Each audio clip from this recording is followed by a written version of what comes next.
Brew Strong is brought to you by Blickman Engineering, home of the top-tier brewing stand. Visit them online at blickmanengineering.com.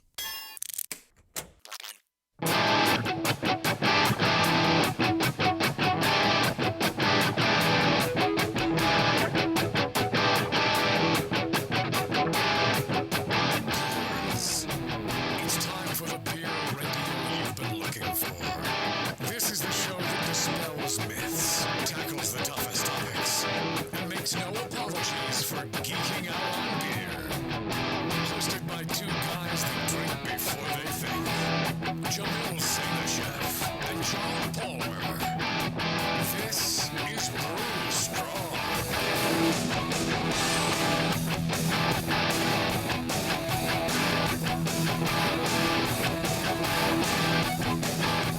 Hey, howdy, hey, my brewing brothers and sisters. Greetings. I had to try it, John. I had to try it. I don't blame you. Special thrill. I know I've done it, in my off time. Well, and I've never realized how energizing your intro music is. Oh, yeah. I want to listen to that a little more. It's really good. Yeah, it's been pretty solid for, 10 years now? Something like that. And I have no intention of changing it on you guys. There we go. Well, I'm Justin Crossley, and of course, my friend John Palmer here. I am filling in for the great Jamil Zainasheff, who is taking care of his health. He's having a few health issues, kind of a long-term thing for the poor guy. So it's been going on for a little while, and he just needed... We do want to emphasize that this is not STD related. Yeah, Palmer's right. That's if we were talking about me, there'd be some doubt to that statement. No, he just, he's got honestly, it's a very rare disease. It is not terminal. Don't worry, folks. But it takes a long time to treat, and he just needs a little break. So I offered to step in and give Palmer a hand so that we can keep Brew Strong coming. Very good. Yeah. Okay. And on today's program, we've got a special guest. I'm excited about this topic, and I think everybody's going to be. And we're speaking to Aaron Justus from Ballast Point Brewing Company. Welcome, Aaron. Hey, glad to be here. Thanks so much for taking the time. Yeah, save my ass. I get to skip out on work and talk to you guys, so this is great. Okay, perfect. Very good. We should have planned 2 shows, John. Yeah. All right. Well, listen, I'm going to let you guys take this, but Aaron is with Ballast Point and has been doing some very interesting research that John Palmer came across. And so, John, why don't you tell us how you came across this information, and then Aaron can tell us about what he's doing there. Okay, well, Aaron and I have been friends for several years now. I teach I do one lecture at his brewing class down at UCSD, and we've done some different experiments over the years. But this particular one is something that he had done on his own, or at least as part of normal work at Ballast Point. And Aaron, why don't you explain to the listeners, what it is that you experimented on? Usually when we're working together, we're doing water-related stuff, and Right. I still want to kind of keep going with that eventually. But I kind of got sidetracked with this IBU thing because at Ballast Point, when we were growing, this is several years ago, we were doubling in size every year, and all of a sudden, brand-to-brand consistency became a priority. Right. And so, we would have weekly meetings with our quality team, and we would go over critical beer specs, the big ones, Right. gravity, pH, SRM, IBU, and if there were any red flags, we'd just kind of discuss what happened and how to fix that problem. And so with this one in particular, I distinctly remember one time we were sitting in the office, and we were off on IBUs by about it was like 20 or something like that, and one of the analysts looked at me and he said, hey, so what happened? and and to be honest, I didn't have an answer to him because I understand brewhouse calculations and calculating IBUs and and how they can be lost throughout the brewing process, but to have a concrete answer about how much is gained from each hop addition, hot side and or cold side, uh, I didn't have that answer. So that started this whole project, which we were collecting data for 2 years. Wow. On multiple locations to really see what the heck is going on. Yeah. Understand better where in the process you gain IBUs and lose IBUs towards your Absolutely. target. Yeah. Well, and I think with this one, and well, even to just backtrack just a little bit, when you have a staff of brewers, mistakes happen, and sometimes they forget a 60-minute addition. They didn't even realize they did, and so yeah, if we don't have any data to show, okay, well, if we're off by 10 IBUs, well, chances are he or she missed the whirlpool addition. Then we could actually fix that problem, as opposed to just kind of guessing. Sure. Yep. Well, what's amazing, first of all, this sounds like a daunting task. I'm not surprised that you've had to collect data for a couple years, but I am a little surprised that this information isn't out there. I mean, I imagine Ballast is not the first brewery to run across this issue in the history of brewing. That's an excellent point, and that's kind of why I wanted to share this information, because most of the studies that I've seen, they go into depth with the HPLC, but it's usually beers. How do I put this? They're all lager beers. Okay. So yeah. they're not this wide variety of beer styles, and or ones that are heavily hopped and heavily dry hopped. Got it. Okay. And I'm going to do this throughout the show because I'm that guy. But can you explain HPLC to me? Oh my gosh, I'm drawing a blank of what those letters stand for. Palmer, do you remember? High-performance liquid chromatography. There you go. Thank you, John. John always does. See, that's why John and I are friends. Or it might be high pressure. I'm not sure. I think it's high performance. I think that sounds right. So Okay. Does that describe a device that measures or a process? It's both. Okay, got it. Yeah. So you have this piece of equipment, and you have a standard to run, and then a technique, and away you go. Got it. Okay. And I'll be honest. I'm a brewer first. I guess I'm a meteorologist, so I have a science background. So at least I understand a lot of the science. But once we start getting into super analytics, I always defer to our lab team, who are the nerdiest of nerds. Okay. I'm a huge brewing nerd. They take nerddom to the next level. Right. Just like my friend John here. Yeah. Well, wait. Now I can't let this go by. You're a meteorologist turned brewer. Yeah. I got my meteorology degree. I got into television. I was in television for almost 13 years. So I was a TV meteorologist, and I was a home brewer during that entire time, and I decided that brewing was way cooler than television. So you were the guy in front of the green screen, showing me the weather patterns. That was me. That's so cool. Absolutely. I love this. But brewing's more fun, so I get it. I cannot don't get me wrong. I had fun in broadcasts. I mean, there are a lot of crazy stories. Okay.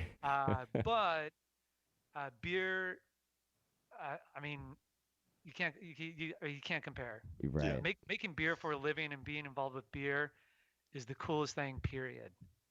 I couldn't agree more.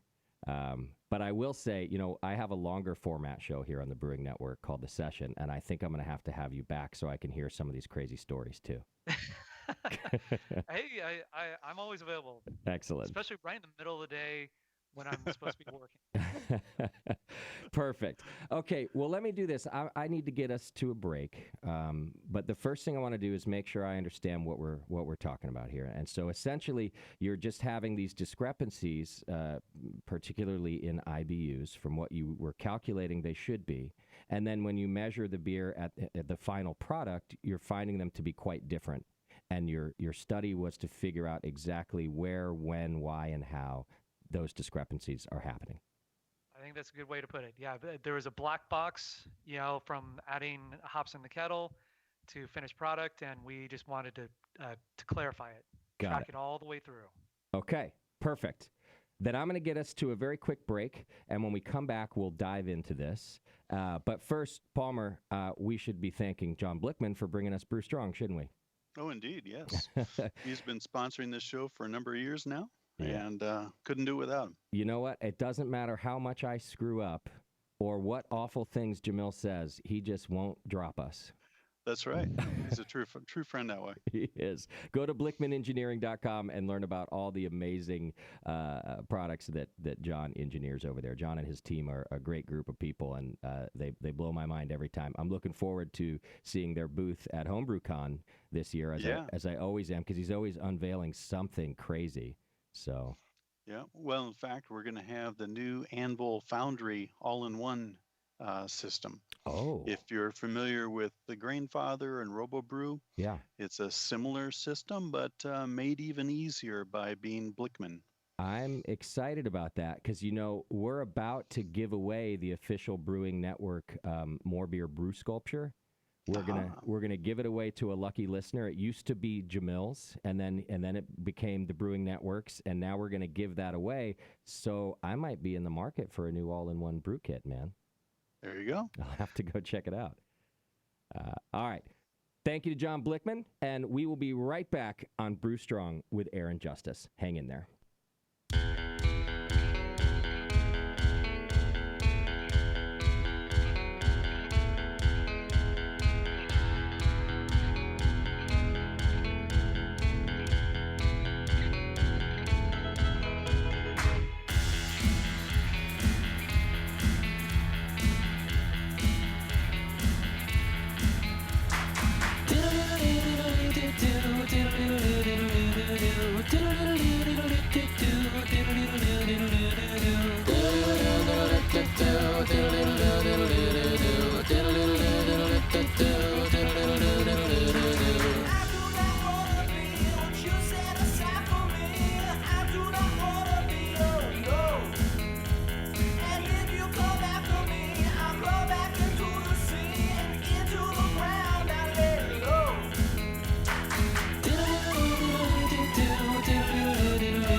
Aaron Justus from Ballast Point on the line with us. And as mentioned before the break, we are talking about an enormous research project that Aaron took on to figure out why discrepancies in IBU inputs are happening and in the final product. So, Palmer, do you want to give us a quick definition of IBU for everyone out there so we can move on with this? Sure. Yeah, well, the IBU, International Bitterness Unit, it's based on a spectrophotometric test, ASBC number 23, I believe. And what they do is they take a sample of beer, add a solvent to it, do a solvent extraction, and so now you have this extraction of bitter stuff that they've pulled from the beer, and then they shine a light through it of a specific wavelength, 275 nanometers, and they measure the absorption, or how much of that light is absorbed by the sample. Then they take that number and multiply it by 50, and that's your IBU. And that is the standard test that's been in place since the 1950s that everybody uses around the world. And what it measures is this extracted bitter stuff that is chemically similar to isoalpha acids, the main bittering ingredient in beer, but is not. It also includes a lot of other things. It includes the beta acids, the unisomerized alpha acids, oxidized alpha acids, tannins, a whole bunch of different chemical compounds that are, similar to isoalpha, but in some cases are actually not bitter. Got it. So there's a whole lot else going on in there, and it's not as accurate as we want it to be. Is that kind of what's happening? Well, yeah, that's part of it. Like I say, the test has been in use since the 1950s, and it is the industry standard test. So when we talk about, a beer being 60 IBUs or 70 IBUs or whatever, or in the case of American Light Lager, only 15 IBUs, we're referring to this test specifically. And it's based on, we're estimating how bitter a beer is by measuring this absorption of supposedly bitter stuff. Now, as we've moved from over the years from bittering additions only, hour-long boils and so on, no dry hopping, etc. Back then, the test was pretty good. I mean, there wasn't a whole lot else in the mix, so it was a pretty good correlation, test to perceived bitterness. But now that we're dealing with more, I guess, flavor and aroma additions, and maybe even more flavorful and aroma-driven hops themselves, there's an entire portion of this perceived bitterness or bitterness itself that is not encapsulated by this measurement. Well, and actually, it's almost the other way around. Okay. The test is capturing all of the non-bitter stuff that comes from hops as well. I see. And so you're capturing aroma, or hop flavor and aroma as well, to some degree. And we're for the same amount of bitter stuff, where we have a lower proportion of, say, isomerized alpha acids, because we're doing more late addition hopping and so on. I see. So it is there. We have kind of lost the same correlation that we used to have with the IBU. It doesn't mean that the IBU is invalid. We just kind of have to recalibrate ourselves on what the IBU is telling us, what this IBU test is telling us.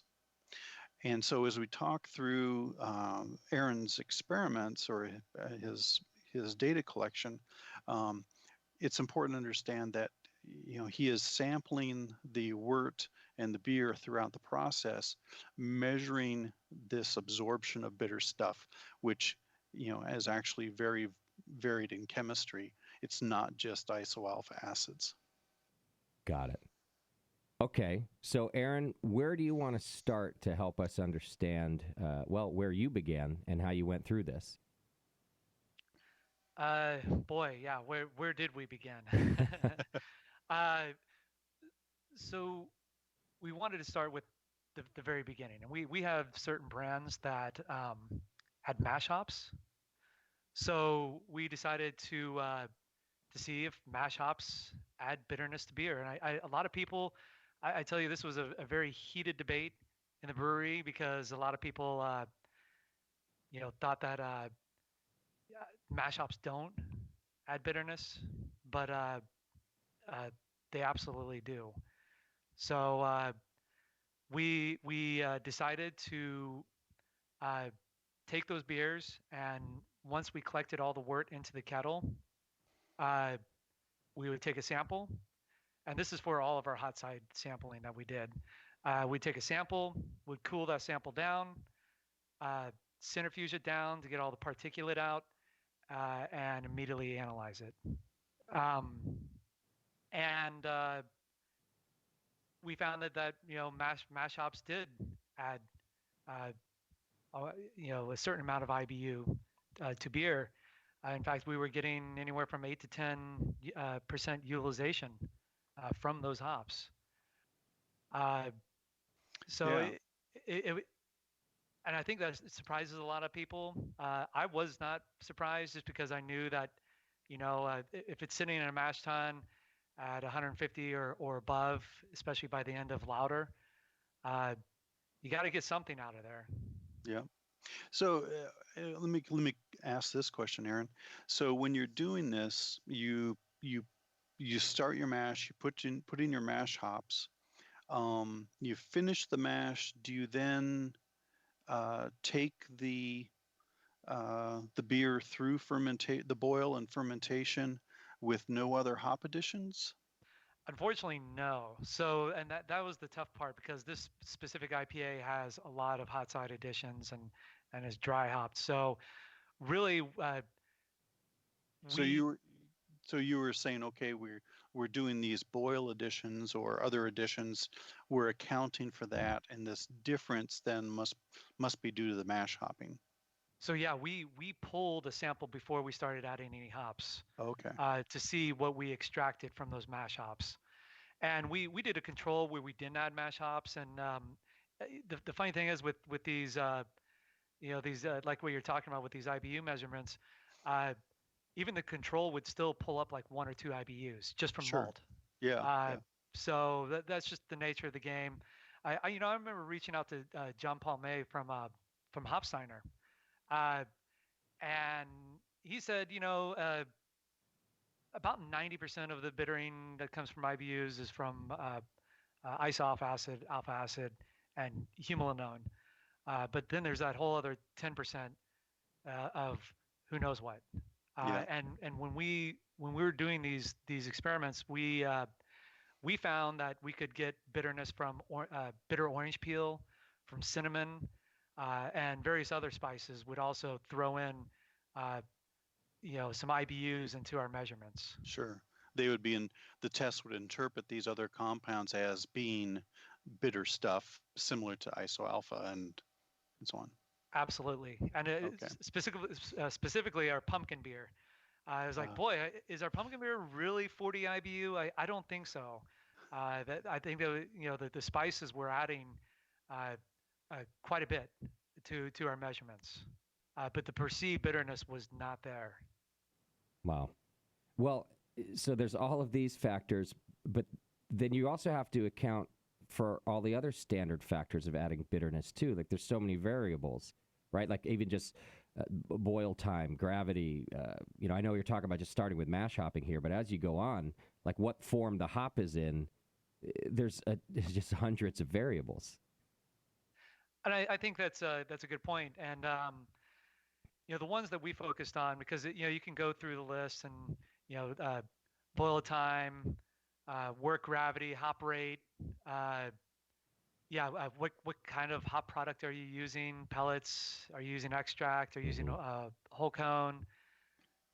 pH? how fresh are the hops? What kind of kettle are you using? I mean, it is, but when we did the study, it was very clear which ones had the biggest impacts. And really it became work gravity, uh, boil time or contact time, hop rate, and the other one was the saturation point. Yeah. You use so many hops. I mean, once you start getting up to near about 100 IBU, you really aren't going to extract that much more out of those hops. Wow. No, so putting in more, longer boil time, nothing really changed once you reached that 100 IBU threshold.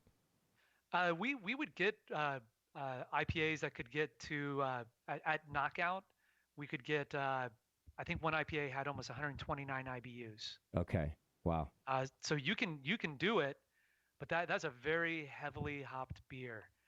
And interestingly, for that one specifically, almost half those IBUs were lost during fermentation. So interesting. Okay. So it then all of a sudden dropped back down to the 60s, and that's really when we were doing the study, we were thinking, what the heck is going on? How do we get a knockout of 129 IBUs when our target is 70? Right. And then lo and behold, we would hit our target of 70.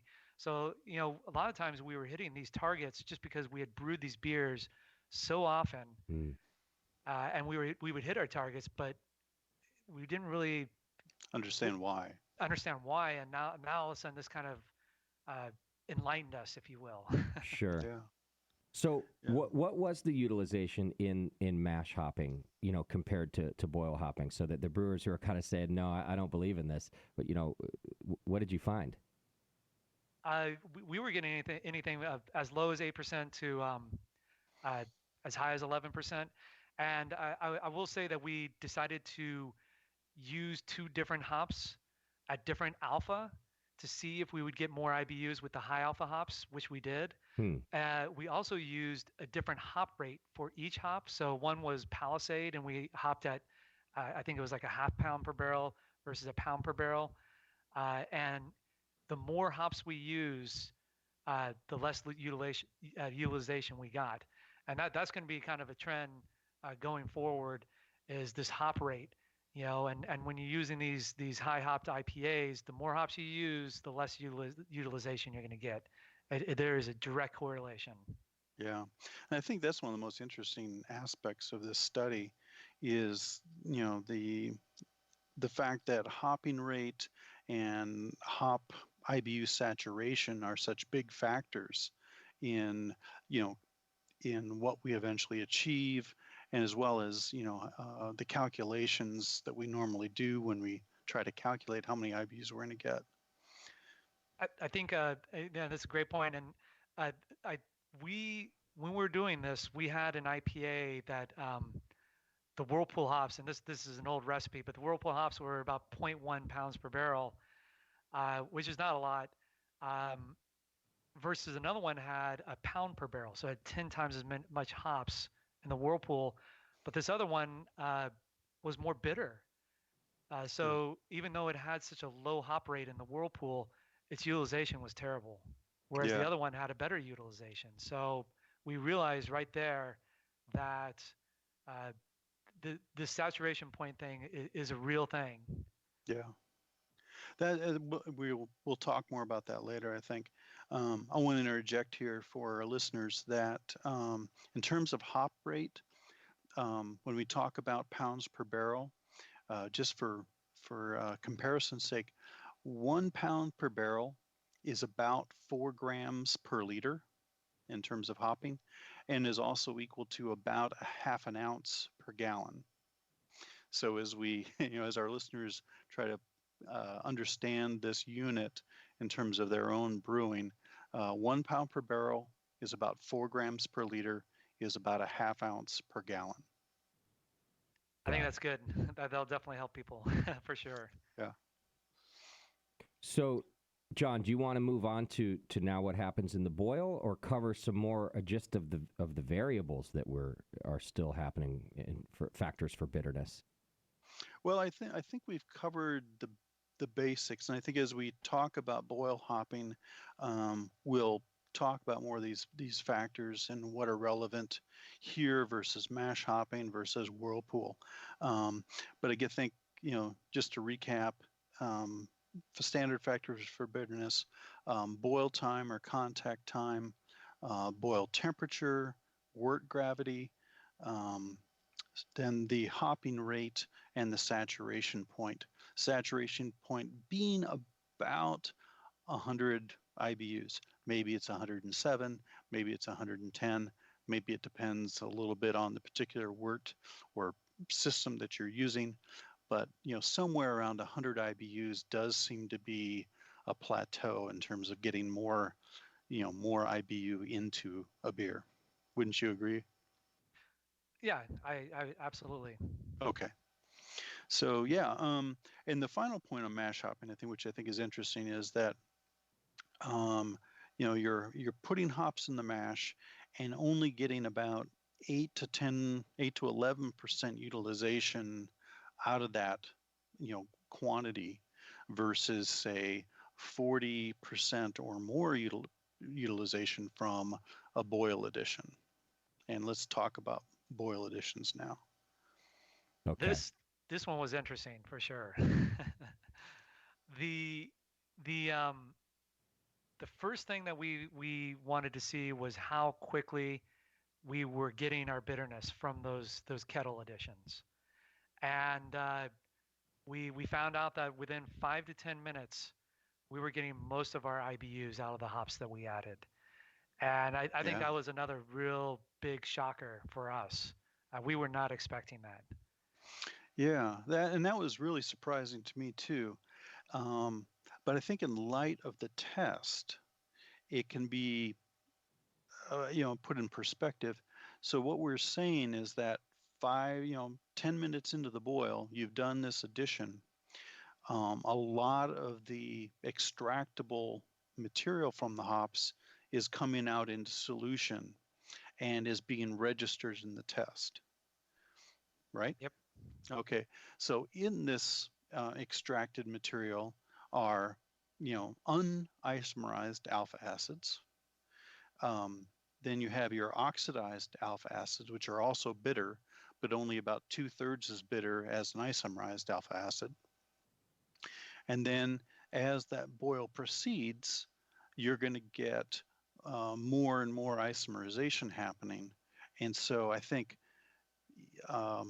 let's say at 10 minutes, we've got 80% of the total soluble hop extract into the boil.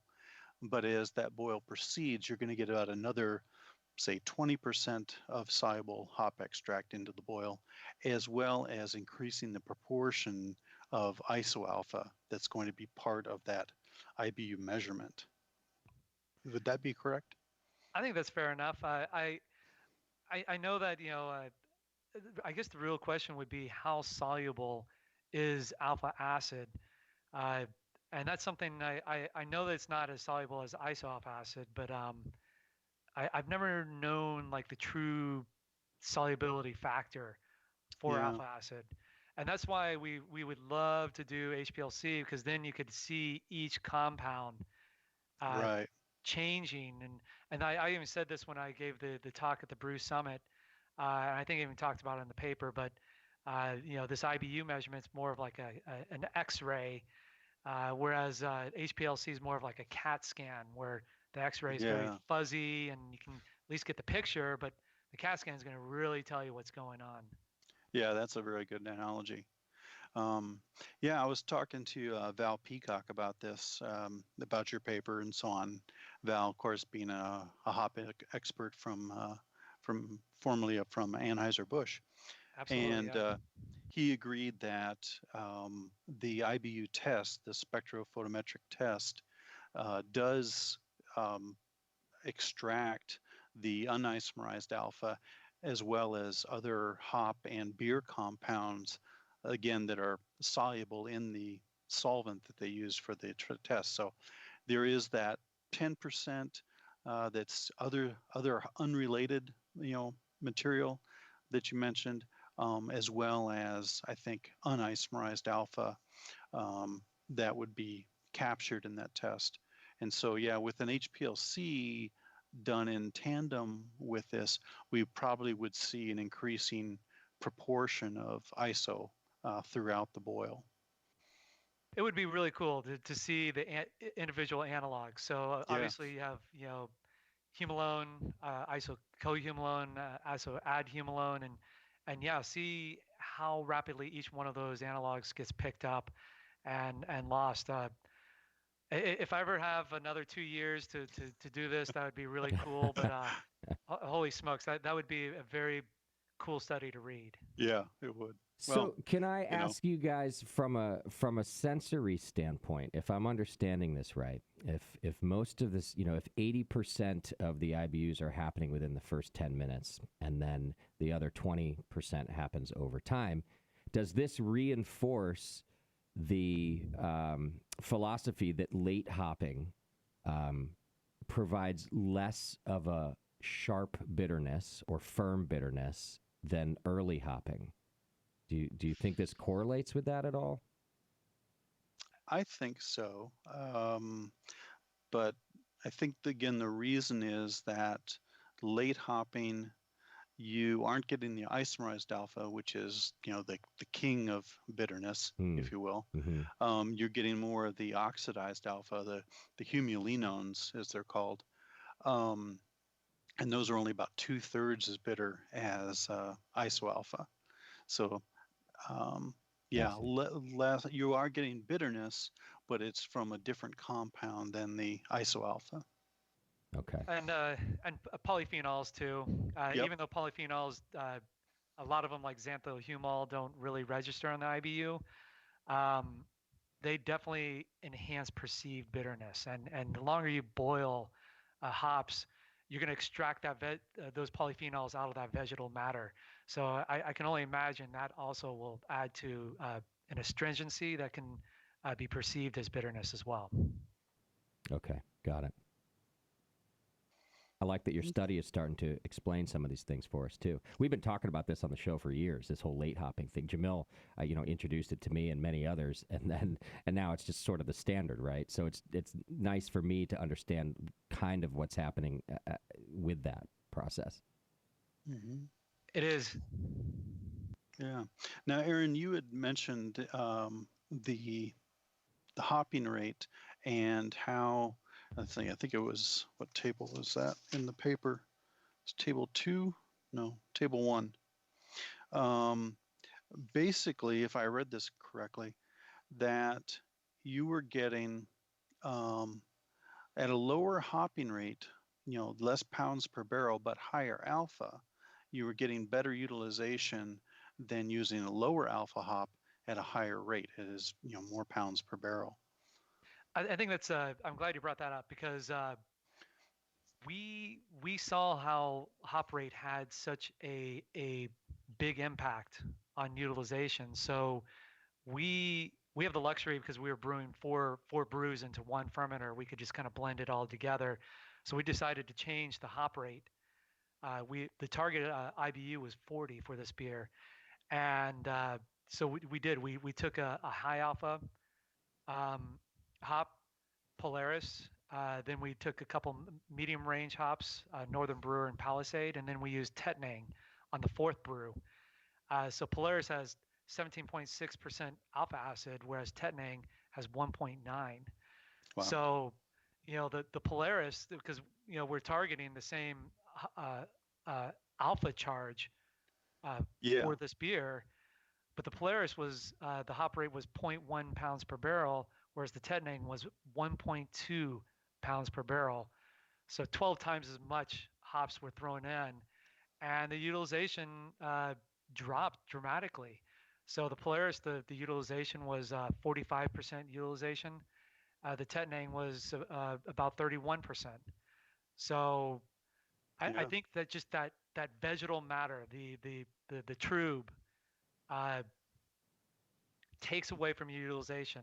I can only imagine that the iso-alpha acid it adheres to surface areas. Yeah. So if you increase the surface area, in other words, particulate, it's going to take away from your bitterness. Yeah, and we should define utilization again real quickly. So utilization is basically the uh, let's see, the measured IBUs. I wrote this down when I read it. The measured IBUs divided by the amount of alpha acids in grams per liter that you put into the beer.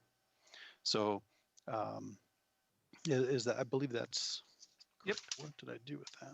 Yeah. So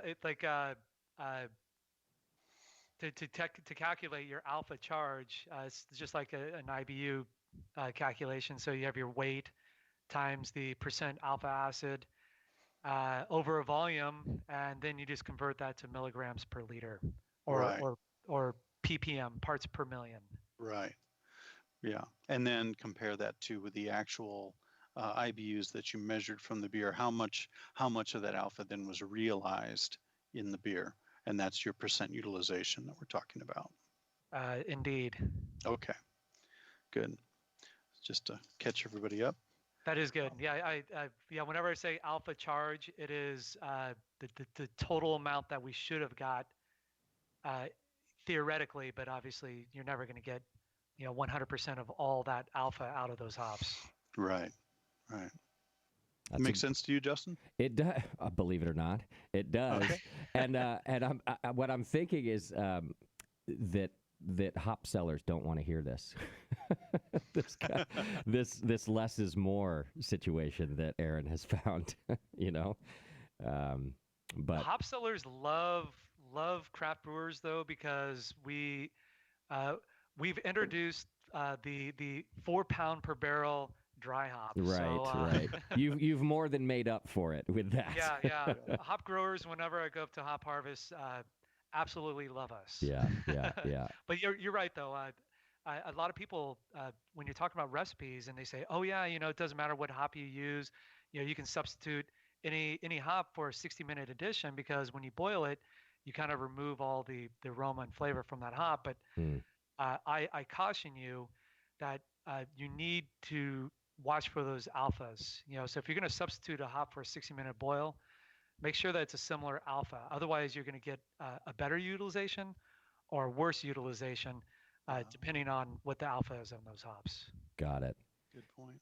And Palmer, I'm glad. Well, Aaron, I'm glad that you wrapped it up by explaining why you think that happens, and with the surface area and the vegetal matter, alphas, clinging to that and dropping out in the trube. Because as you were describing it, I'm just thinking, well, how is that possible? I don't understand, and that makes sense. And that's something that we're going to see with the whirlpool as well. The vegetal matter had an incredible impact on utilization. Okay. Well, why don't we do this, Palmer, if it's all right with you? We'll take another quick break, and when we come back, we can talk more about this and whirlpool hopping. Excellent. Okay, very good. Hang in there. We are talking with Aaron Justus from Ballast Point Brewing Company. And Aaron, am I able to link to this paper when we post this show? It's on the MBAA website, which requires a membership. MBA membership. Got it. MBA membership. Well, then a little plug for the MBAA, who does good work, and John's doing some great work for them too. You professional brewers out there, if you want access to this, go on over to the MBAA website and get yourself a membership so you can read more about this. In the meantime, hang in there. This is Brew Strong, and we will be right back.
the two guys that know how to turn beer into beer.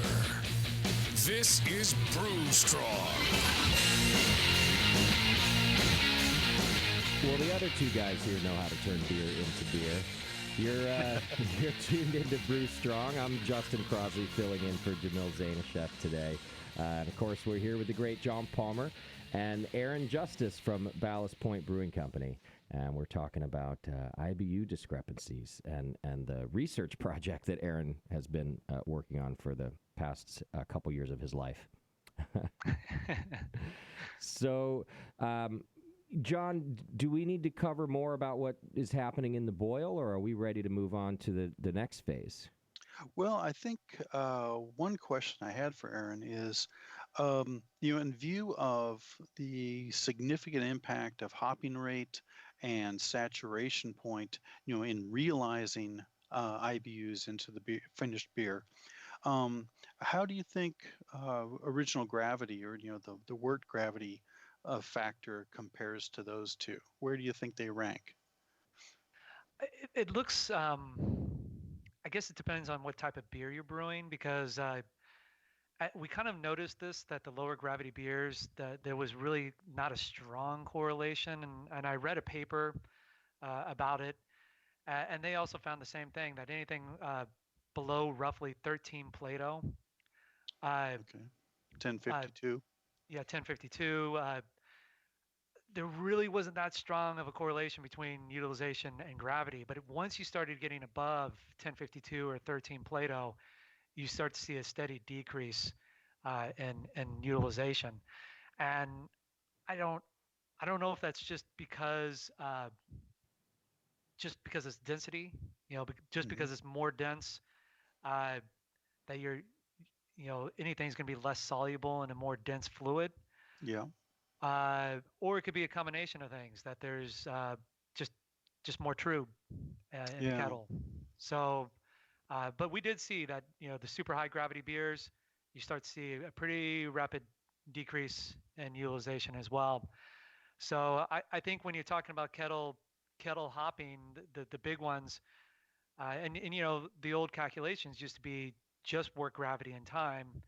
But I think you do have to factor in also hop rate and saturation. And I think that hop rate and saturation may have a bigger impact than all the rest. Okay. It's interesting if you use like the standard Tinseth model, 1 pound per barrel. If you assume 10% alpha acids in a 60-minute boil, that works out to about 100 IBUs when you calculate it out. So, just kind of interesting that the way that those numbers, typical numbers, kind of calculate out. Yeah, and I think that's for us. We as we were going through this study, the end game was to come up with a predictive model to predict what was happening in our brewery, as more sophisticated model, which I'm guessing we'll be talking about here later. But right. Yeah, but kettle addition, at least for the equation that I use, it's wort gravity, time, and hop rate. Okay. And saturation I didn't work into there, just because it's kind of hard to kind of figure that out.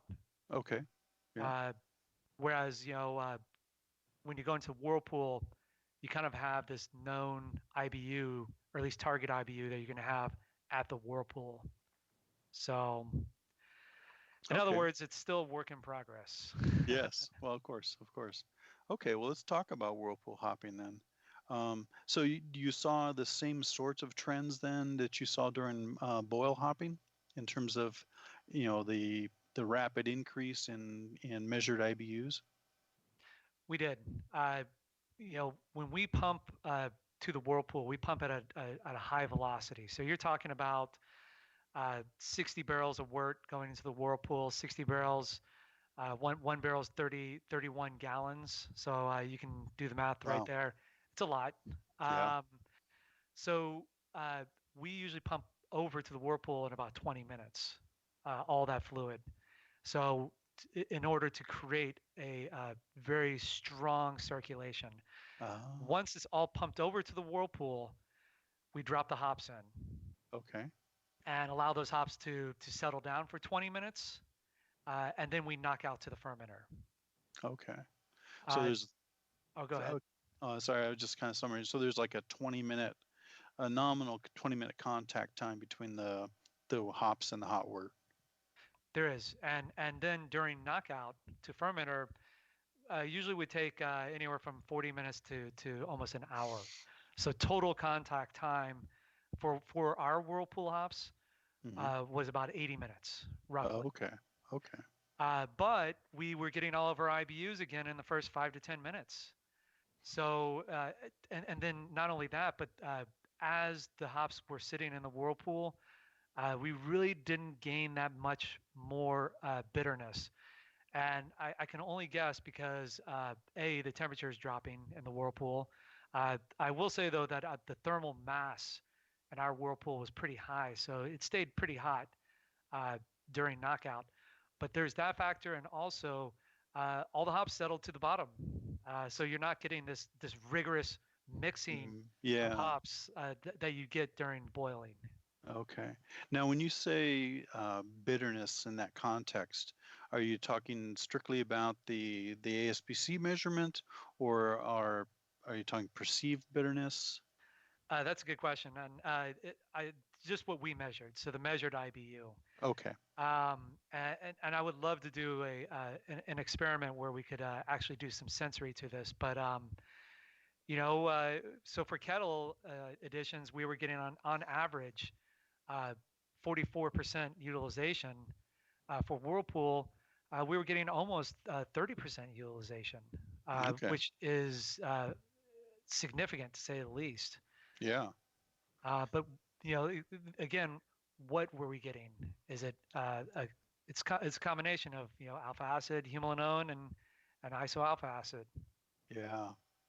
Yeah. And so of that 30% utilization, maybe more isomerization is occurring with time over that 80 minutes, although at a reduced rate because you're at a lower temperature.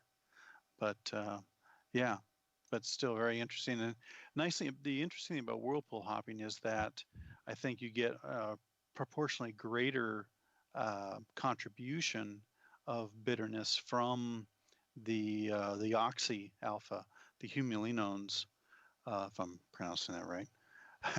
I just go humulinone, and maybe that's right. Yeah. So the thing is that with these whirlpool editions, once we found this out, we started making a lot of IPAs with whirlpool only additions. We didn't want to add any bitterness up front on the 60-minute edition because we realized that we were getting plenty from the whirlpool. Our Scottish ale, we put a little bit of whirlpool addition of Fuggle in our Scottish ale, and the hop rate is super low, as you can imagine. But we were getting 44% utilization in the whirlpool for our Scottish ale. So it makes a difference versus our Imperial Red, which was a pound per barrel in the whirlpool. It's already a super bitter beer, or it was bitter wort going into the whirlpool. The utilization was dreadful. The utilization was 10%. Wow. It's a high gravity, highly hopped beer that we threw a ton of hops into the whirlpool. So the hop rate was just outrageous, and it had the lowest utilization at 10%. Yeah, that's very interesting. And I think that it's that kind of data and understanding that really will benefit, a lot of commercial brewers. I mean, understanding where to spend their money on hop additions. It is, and going back to even our hop friends up in Yakima, it allows them to say, hey, if you're really worried about utilization and you're not brewing IPA, maybe you do want to use kettle extract. Yeah. Because you remove almost all vegetal matter with kettle extract, so utilization is going to be significantly more. Yeah. So it's like I say, everything we did with this study was eye-opening for us, and we knew that we had to share this with people, uh, because it would just be a shame if we just kept it to ourselves. That what is that going to do for the beer community? Uh, you know, we're all here to make better beer. That's kind of the mantra of the MBAA, and that's why I wanted to share it Yeah, with exactly. the MBAA. I love this. Absolutely. And I will give a second plug to our friends up in Yakima, good friends of the show, Yakima Chief Hops, YCH up there. And I think that's an excellent point, that if you're dealing with all this vegetal matter, I think brewers really should try some of these new products that you can use, these hop extracts. So They're there to help you out to achieve the goals that you want. yeah. So they come up with these things to make you a better brewer, to do what you want to do, and allow you to be creative. So there's a lot of truth to that. Sure. Yeah. Now, are you seeing the saturation barrier, that 100 IBU saturation as well in the whirlpool? Oh yeah, and when it goes back to the calculation for whirlpool, I remove time. You know, whatever you're going to get out of those hops, you're going to get. So time really is just not a factor with whirlpool hops. And instead, I inject the IBU saturation variable into the equation. So for whirlpool, when you're calculating out whirlpool, at least for me, we do gravity, hop rate, and IBU saturation. Okay. Got it. But it was, you know, if you're going at a pound per barrel hop rate in the whirlpool, you're going to get like an 18% utilization. If you're going for a light one, it's going to be much more than that. It's going to be double that. Wow. Okay. Well, before we go into your models some more, Aaron, let's talk a little bit about the losses that occur during fermentation.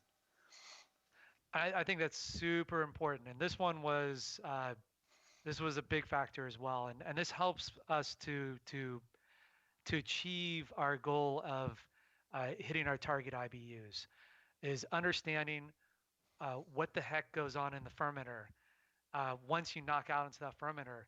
And we found that our beers on average were losing 33% of their IBUs within the first 2 days of fermentation.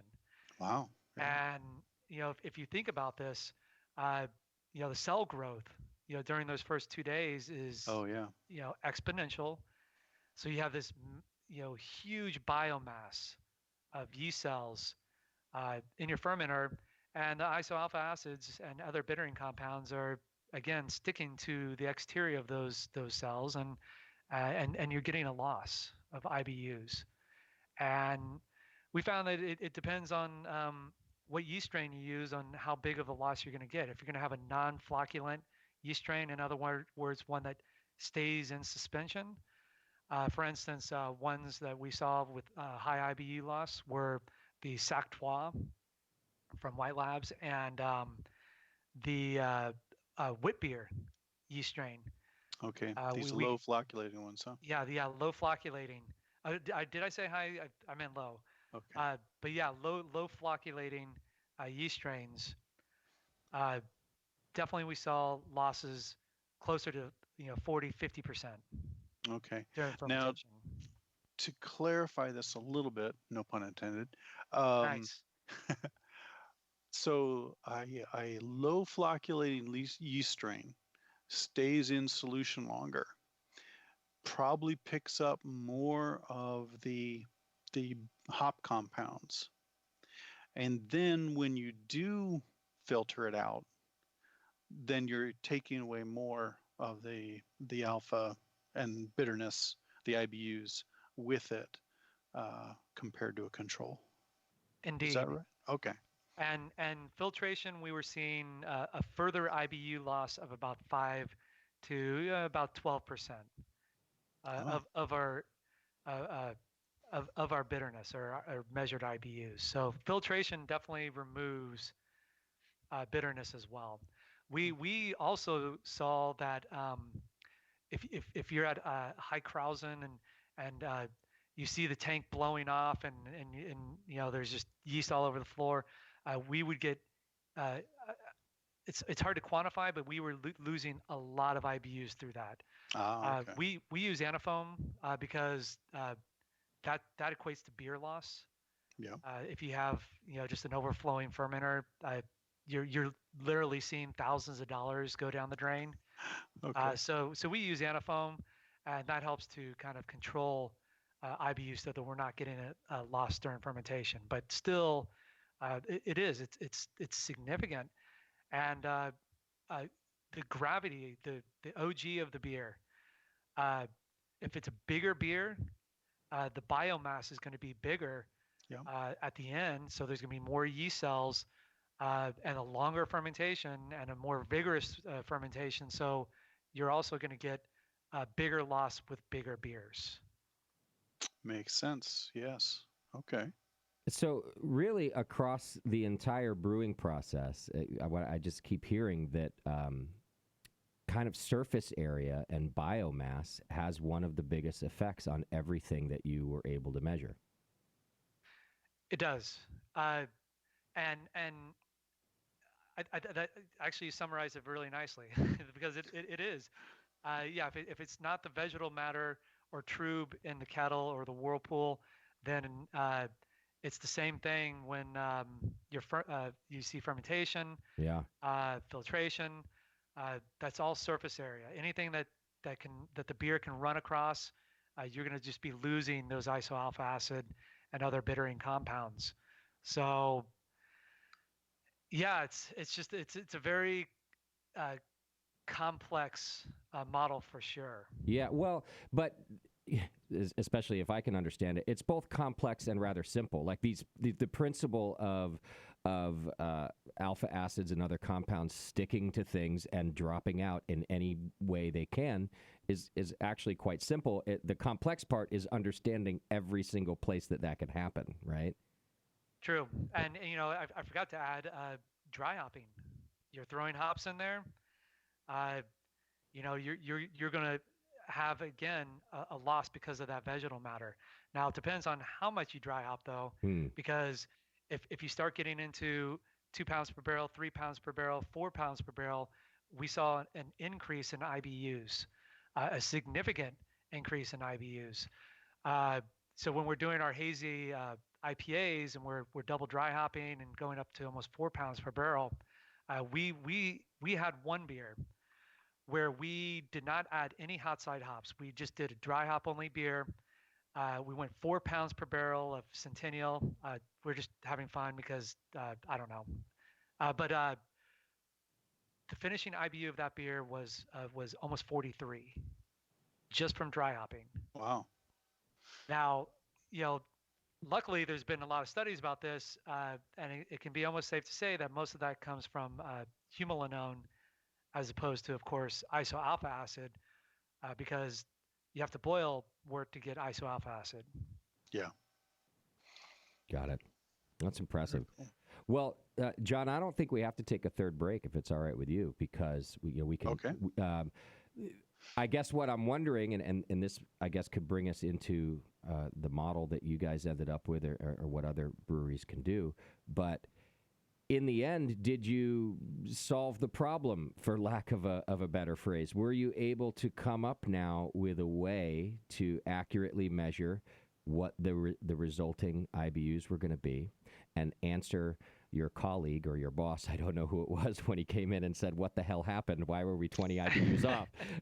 Were you able to formulate a model to do this? Absolutely. It's in my recipe spreadsheet that I use now, and every brewery is going to be unique, so it's not going to be perfect. If you're home brewing, you're going to have your own gains and losses. If it's a 5-barrel system, I will say that we at our R&D 5-barrel system, we saw the similar gains and losses. And as big as a 150-barrel brew house at our main production facility, we were seeing similar. So, so far so good. We brewed at our Scripps Ranch facility 36 different types of beer. Lots of them were one-offs, and we applied the model, and we were hitting our IBUs within 5 almost every time. Wow. So all the work actually wasn't for nothing. Yeah, yeah, no, Because that's really impressive.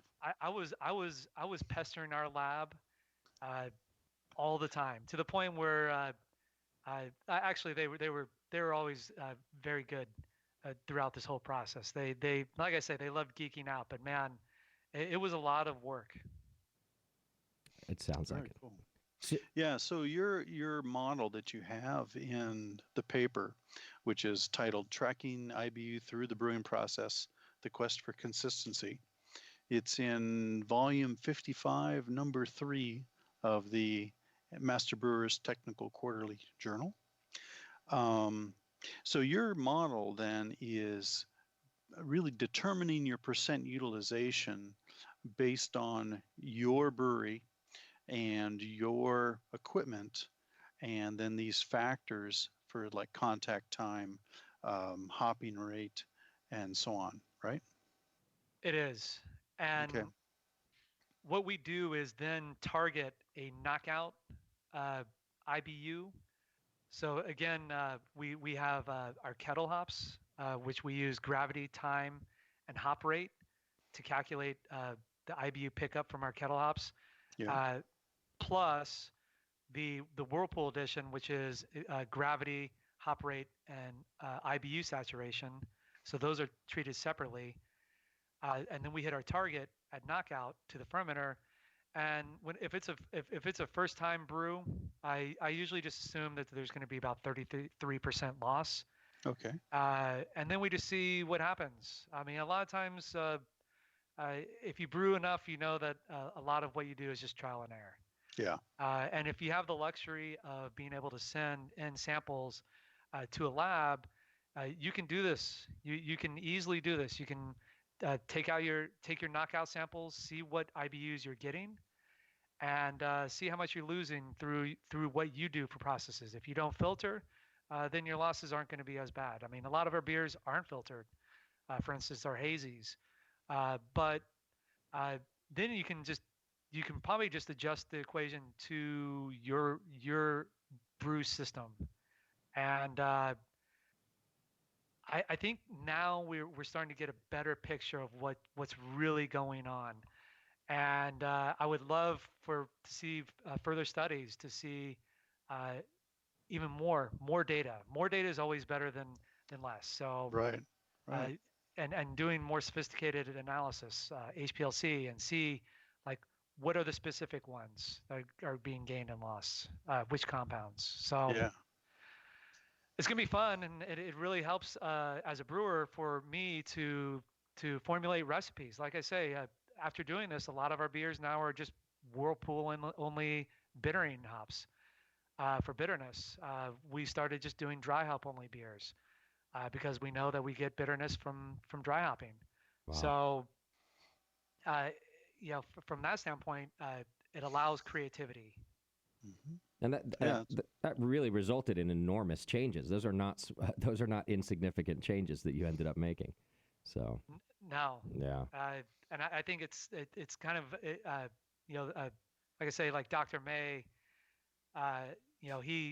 he's studying this more to see how it affects Northeast IPAs and these humulinones and so on and so forth. So he's really charging ahead to see what's going on in that fermenter, and he's doing a really good job. That's great. Well, and I just want to take a moment to mention one of our sponsors, because you brought up, that obviously more people should do this and really collect data, get your beer analyzed, based on what you calculated, the IBUs, and then what they ended up being. And for you homebrewers out there, you might think that you don't have access to that, but actually White Labs has, and I'm pretty sure they still do it, they have what they call Big QC Day every year. And homebrewers and pro brewers alike are able to send in samples of their beer for all sorts of different measurements. So if you're looking for more data on your beer, just like Aaron always is, you homebrewers have an option for that too. Just go check out our friends over at whitelabs.com. We, for the longest time, we're using White Labs. So professional brewers also use White Labs. Once we got to get all our fancy schmancy equipment, we still use them for certain things, and they're a great resource for sure. They are, yeah, good people too. Absolutely. Yeah. Well, what do you think, Palmer? Do we understand things better now? I think we do. We've made a pretty long show out of it, but I think it's fascinating work. Yeah, I agree. Really fills in a lot of the questions that everybody's had over the years. So yeah, thank you very much, Aaron. Like I say, this is stuff that I always was wondering when I was on the brew deck trying to figure it out, and it was so exciting to do this. And hats off to the brew team for collecting all the data, and our lab team to analyze all of it. Like I say, we once we saw this, it was mind-boggling, and we had to share it with everyone. And that's the fun part of being part of the beer community, is sharing information. Yep. Absolutely. Couldn't have said it better. Yeah. And by the way, I now understand why you really left the meteorologist world. You couldn't handle the uncertainty of weather, and you dove into something that you could study and become more certain about, I think. I guess you could put it that way.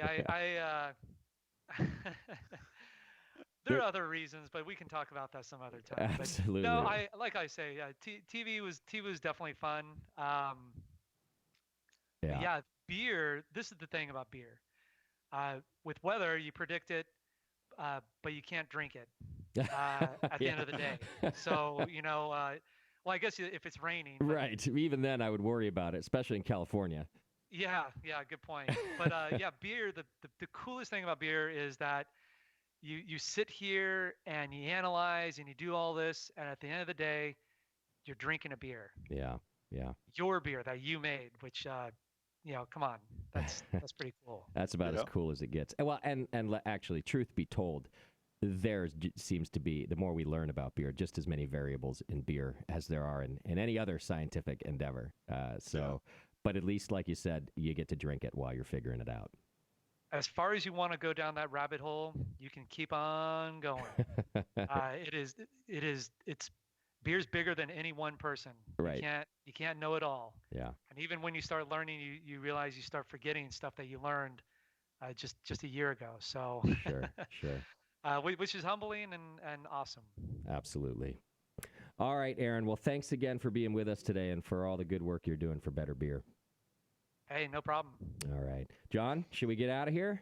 We should. All right. Very good. Let's thank John Blickman one more time for bringing you this Brew Strong and every Brew Strong. Go see him at HomebrewCon next month in June. I'm excited about that. John, you're going to be there, right? I'll be there, yeah. Probably have to do some Brew Strong shows live. Yeah. Get a bunch of listener questions. That's always fun. Absolutely.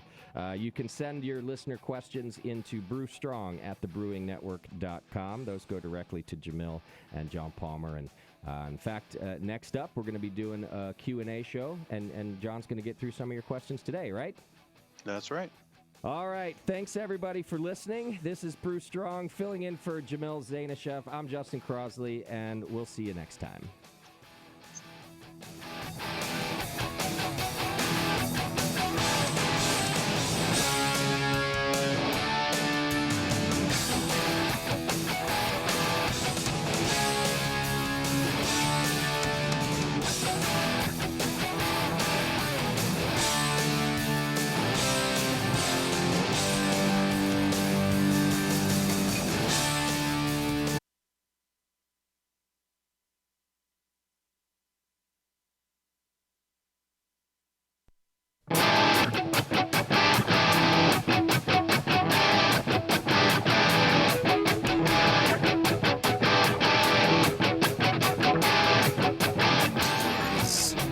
It's time for the beer radio you've been looking for. This is the show that dispels myths, tackles the toughest topics, and makes no apologies for geeking out on beer.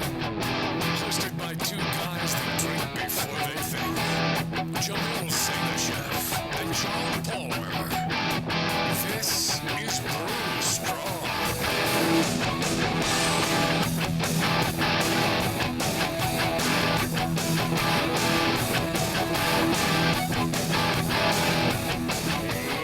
Hey, my brewing brothers and sisters. Come on, once more with feeling. Okay, all right. I was trying harder that time. Hey, howdy, hey, my brewing brothers and sisters.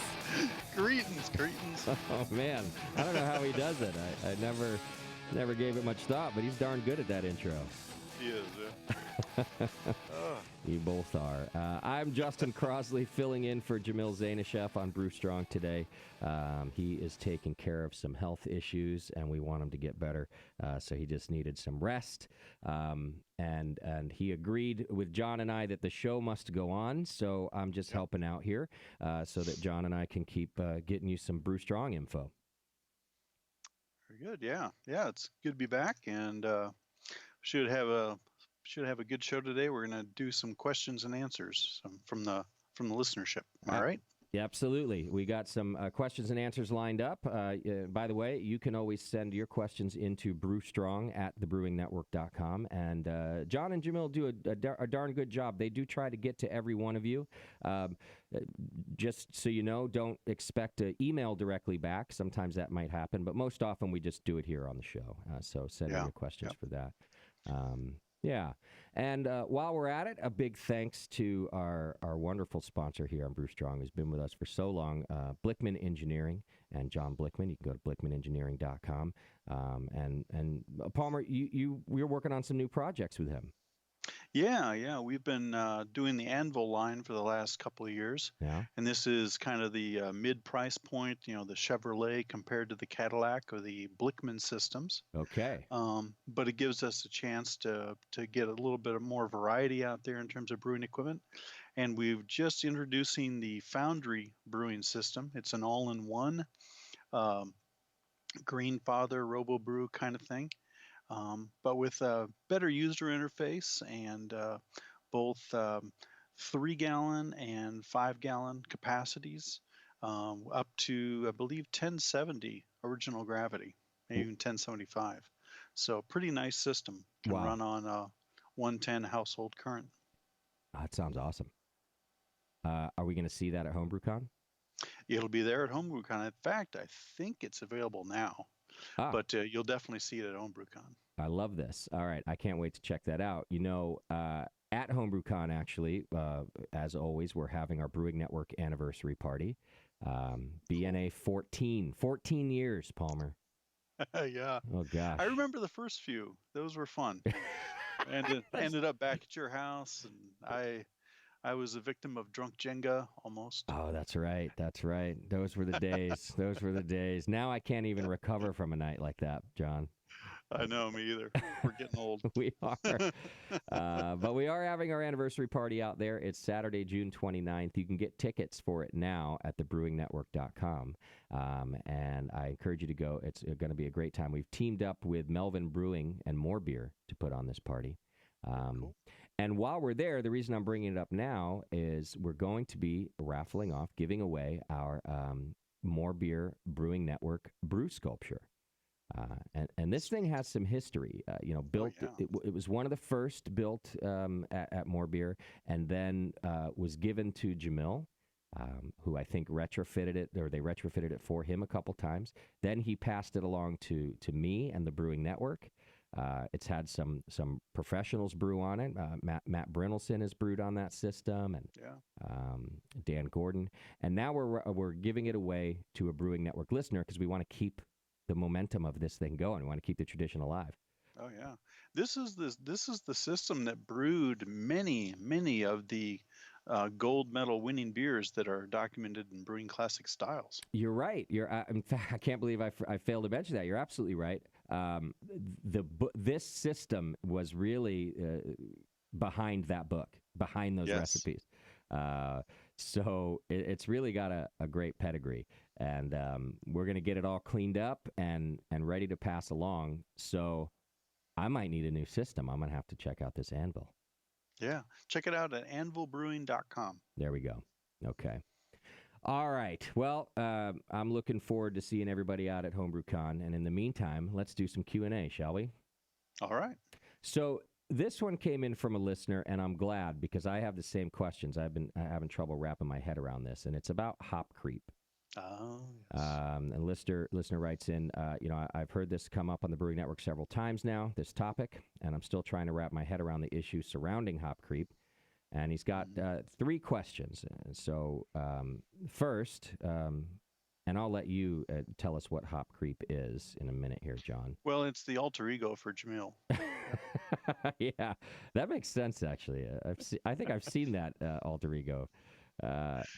So first, he asks, what is happening with hop creep? Is it sugars in the hop that are contributing to the creep, or is it enzymes in the hops that break down longer chain sugars that are still unfermented in the wort, or maybe both?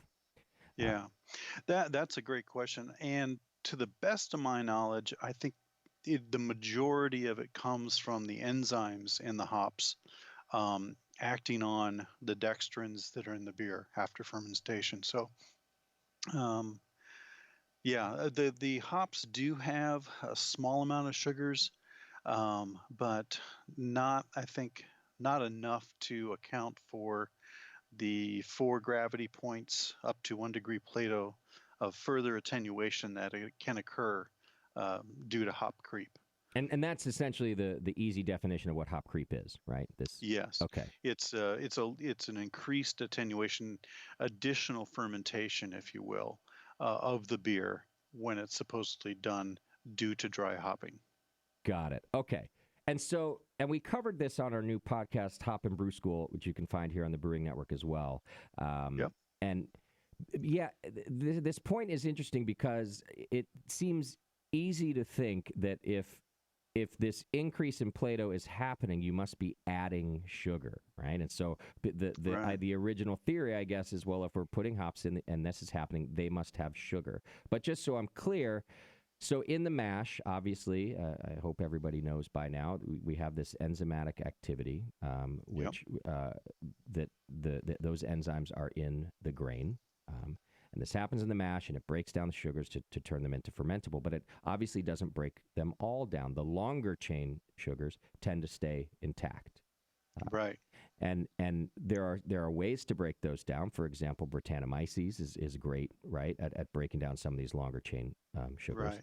But without the use of an additional yeast, it sounds to me like what you're saying, John, is when we dry hop, when we put in these hops, rather than adding sugar, there are additional enzymes within the hops that are able to further break down the sugars in wort? Yes, and it's the alpha glucosidase enzyme, the one that actually nips glucoses off the ends of the sugar chains. So, going back to basic brewing theory, the mash creates lots of maltose, a little bit of maltotriose, the 3-chain sugar, and the maltotetriose, the 4-chain sugar. The yeast only ferment the single, the glucose, the double, the maltose, and then to a small extent, depending on strain, the maltotriose, the 3-sugar sugar. So all the other longer sugars are left behind in the beer, and those contribute to residual sweetness and beer flavor. Well, the hops, being plants, they have these amylase enzymes just like the barley does. And one of them is this alpha glucosidase that is opposed to beta amylase, which nips off a maltose, a 2-molecule sugar from the end of the chain. It nips off a single sugar, glucose. And so this nibbling action starts happening with dry hopping. Got it. Okay.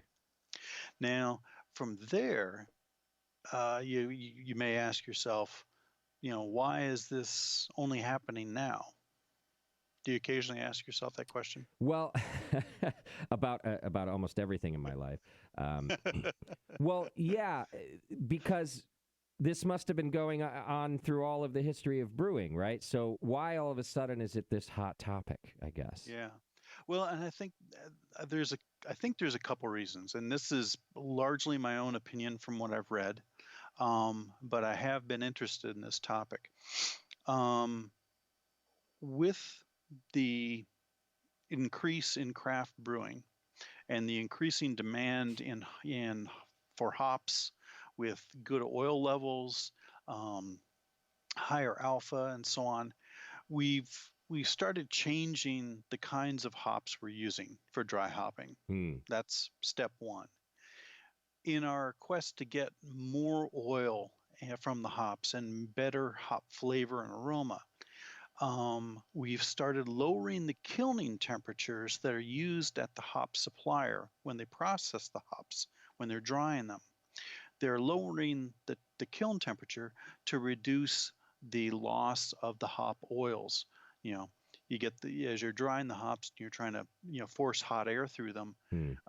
You would boil away or evaporate some of these hop oils. So they started lowering that temperature, and I think in doing so, they are not denaturing these leftover amylase enzymes uh, like they used to in previous decades. I see. Okay. So we're getting more enzymes coming into or staying with the dry hops, and then of course we're doing more dry hopping than ever before. Up to 4 pounds per barrel instead of just 1 pound per barrel. Right. And even a half pound per barrel, 100 years ago was considered a lot. Sure. So we're really increasing the amount of these enzymes in the wort, in the finished beer, actually, in two ways. Both with the volume of hops that we're putting in, and potentially the volume of enzymes that are left alive. Alive. Yeah. Got it. Okay. Yeah. All right. So I think that's why we're seeing more of this. So then, let me ask this too, and this was part of his question that was written in as well. Mm-hmm.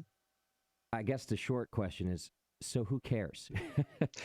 So if it's been happening and we know it happens and we know that the ABV could go up or the gravity can go up, why is that a problem? Or are there additional problems like off flavors that we're seeing with this? Yeah. Well, those are both good questions. We do see issues with the increased attenuation, the little extra boost in alcohol. It's a small change, but depending on the state that a brewery may be in, they may have trouble with their truth in labeling laws. Yeah. If the percent alcohol of the ABV changes by 0.1% due to hop creep, and they have a different value on their label or in their official filing with the TTB, that could be an issue. And I'm not a legal expert by any means, so yeah. The degree of that issue is beyond my knowledge, but that potential could issue be is there. Yeah. Yeah. For the home brewer, from a quality point of view, the very real issue that a lot of brewers ran into, and this I started getting questions about this about 3-4 years ago. Brewer would email me and say, "Hey, we're having diacetyl problems with our beer. We're making this IPA. We do our VDK test. Once the VDK test comes back negative, we dry hop. When dry hopping's done, we cool it, package it, ship it out." And then like 2 weeks later, the customer calls up and said, "Hey, we've got diacetyl in the beer. What's the story?" And that for a while puzzled me. But as we start understanding what diacetyl is and how it's formed, it becomes clear. When you have hop creep, you're generating small amounts of easily fermentable sugars, these glucoses. And when you dry hop, you're adding a little bit of oxygen into the beer. The hop pellets. As you pour them in, a little bit of air gets carried into the beer as well. So now you've got active yeast, you've got some new fermentable sugar, and you've got a little bit of oxygen, a little bit of fermentation occurs. Unfortunately, from a brewer's point of view, the yeast, they start to undergo a little bit of growth, with this fermentation. But all of the amino acids that they depend on for, resupplying their nutrients in their cell membranes and so on, those have all been used up in the main fermentation. So they use this little bit of oxygen that comes in to synthesize more amino acids that they need to further this growth. Well, that synthesis generates a compound we call acetohydroxy acid as intermediary. And that is a waste product of the yeast and gets excreted into the beer in this case. Acetohydroxy acid is, like I say, it's a waste product. The yeast won't touch it. What happens then is that acetohydroxy acid chemically oxidizes into diacetyl or pentanedione, the other vicinal diketone. And that's a purely chemical process governed by temperature and pH. The warmer the temperature, the lower the pH, the faster that acetohydroxy will oxidize, chemically oxidize, not actually oxidize, into diacetyl. Once it's diacetyl, then the yeast can clean it up. When a IPA brewer is dry hopping, and then as soon as that, that 2 or 3 day dry hopping window is done, they would cold crash the beer, get it ready to package, and what they would end up doing is packaging lots of acetohydroxy acid. And as soon as that keg or bottle would warm up, then it would chemically convert to diacetyl, and they would have diacetyl in the package. So this is why this whole hop creep thing has really become an issue. It partly, percent alcohol TTB concern, but really more of a beer quality diacetyl problem. Sure. And just imagine how frustrating. I mean, brewers go through, painstakingly go through cleaning up their beer so that and measuring diacetyl, and then finding it in the packaging later. Yeah, they're all going, "What the hell?" Right. And so, that's where this issue is reared its head. And I think that a lot of it goes back to these lower kiln temperatures that they've been doing, trying to get more oil out of the hops. Okay. Well, thank you for clearing that up for me. And folks, once again, just a little plug here for our other new show, Hop and Brew School podcast. There is a whole episode on that as well, where we talk to the folks from Yakima Chief Hops, and we cover this one in depth, including some techniques at the end of the episode about how you might deal with this problem. So very good. Yeah, check that out. All right, John, how about this? Can we take a quick break? We'll come back and we'll do some more. Excellent. All right, very good. Hang in there. You're listening to Brew Strong, and we'll be right back with more of your questions and John Palmer's answers.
two guys that know how to turn beer into beer. This is Brew Strong. Quick correction, that's one guy who knows how to turn beer into beer. And that's my friend John Palmer here. All right. Well, thanks for hanging with us. I'm filling in for Jamil Zainasheff for a couple shows here while he takes care of himself and gets better. He's doing all right. Don't worry too much about Jamil. Yep, not an STD. Yep. Well, he said that anyway. Yeah, but he's going to be okay. And actually, I talked to him today. It sounds like we might see him at HomebrewCon as well. Excellent. Yeah. I hope he makes it. Yeah, me too. Well, in the meantime, John and I are holding down the fort here with a Q&A show. And let's get to another one. Alrighty. So Sean writes in, he says, hey, guys, I am planning on diluting a beer with water. And well, I don't know why you do that. And he says, and I seem to remember some issue regarding calcium that I need to be aware of. But what was it? Does the water need more or less calcium than the beer has? What do you think, John? Calcium shouldn't be an issue. Why would you want to add calcium? Well, I guess if you are targeting a certain water profile for your beer, and when I talk about water adjustment, I talk about sulfate to chloride ratio, talk about mineral structure as being two components of the seasoning effect that the minerals in water can have on your beer. So if you're going to dilute your beer to make it a lower ABV, you might consider adding some additional calcium salt to the water to kind of keep it, same as before dilution in terms of that mouthfeel and that seasoning level. But I don't think calcium is so much of an issue if you're going to be diluting your beer as oxygen. When you add, water to a beer, you're adding roughly, 8 parts per million of oxygen to that beer as well, which can quickly cause it to go stale. So at the very least, you should boil that water first. Now, a half-hour boil, it doesn't have to be that long, maybe a good, 10, 15 minutes, will drive your oxygen levels out and reduce them to about 1 ppm, 1 part per million. That still will end up staling the beer in 3 to 4 or 5 months, somewhere in that time frame, if you don't keep the beer cool. And put that in perspective, a commercial brewer is looking for 5 to 10 parts per billion in terms of packaged oxygen in their beers. So 1 ppm, not ideal, but it's certainly better than the 8 to 10 ppm that you would get if you didn't boil the water first. Got it. Okay, good advice. Okay. Here's one. Now the question is titled Polyguile, but oh yeah, is it Party Guile? No, in this case we're talking poly. I've never heard of this one. What is Polyguile? Okay. Well, this is something that our good friend John Blickman and I cooked up a couple of years ago. Mm-hmm. It's actually older than us. We didn't invent it, but okay. Chris Colby talked about it in BYO a few years ago, and it actually goes back to the British practice of party guile brewing, where you take a very large mash and divide it up between different beers. The difference here is that you're doing poly instead of party, instead of partitioning, we're actually mashing again. Okay. And it's a good method to build up high gravity worts for like barley wines, wee heavies, and so on. What you do is you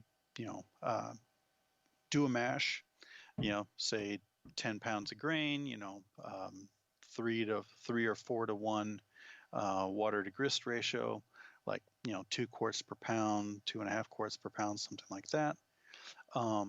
You draw off that wort and hold it, and then you take another 10 pounds of grain and use that wort to mash it with, not additional water, but you use that first wort to do the second mash. I see. And what happens is that you effectively double your wort gravity that way. Okay. There's the equations and tables are in the current edition of How to Brew, and that show you those relationships. But yeah, John and I did an experiment over the phone when I was working on the book that verified all this, and we have a Brew Strong show on it too. I think the one we did beginning of last year, or maybe the previous year. I'm not sure, but yeah, very good technique for generating high gravity wort. You don't have to do long boils. You don't have to add malt extract. You simply do 2 or more sequential mashes using the wort as the liquid. Got it. You do have a lot of waste. I mean, there's still ends up being a lot of extract left behind, which you could then sparge with additional water to make a separate beer. That would be like a small beer that you can make from that. But yeah, great technique. Okay. It's in the book. So it's also a John that writes in, and by the way, he's from the Maryland Ale and Lager Technicians Club. He's the president there. Nice. Malt, of course. So he's got a short question and a long question. They're really the same. He wants to know, how does he treat the mash water for the second batch? But Well, if I could just say, if I understood what you just said, there is no water for the second batch. There's just wort for the second batch. that's right. Okay. Yeah. Excuse me. Yeah. So you're mashing with that wort. So all your water adjustment was done on the first batch. Got it. Okay. Well, that was easy. Yep. You don't have to do anything. Just do it in the beginning. Yeah. And when it comes to water adjustment in general, go to chapter 21, 22 in How to Brew, in the new edition. Look at the brew cube, and that takes a lot of the mystery out of what it is you're trying to adjust when it comes to water adjustment. There we go. Easy enough. You can start out right. Okay. Here's another one. I found this one interesting. KJ wrote this in. He says, "Hi, guys. I'm KJ. I've been homebrewing for around 9 years." He says, "I've searched for topics in Brew Strong over the years, and just recently started a job with an hour commute, so I decided to just go back to the very first topic ever and make my way through the majority of the list." Wow. Yeah, so he's listening all the way through, over 10 years of shows with you guys. Yeah. So he says, "This led me to decide to ask a few questions." He says, "Through experimentation, I've found that adding things to fermenters post-high Krausen achieves a brighter, more fresh flavor."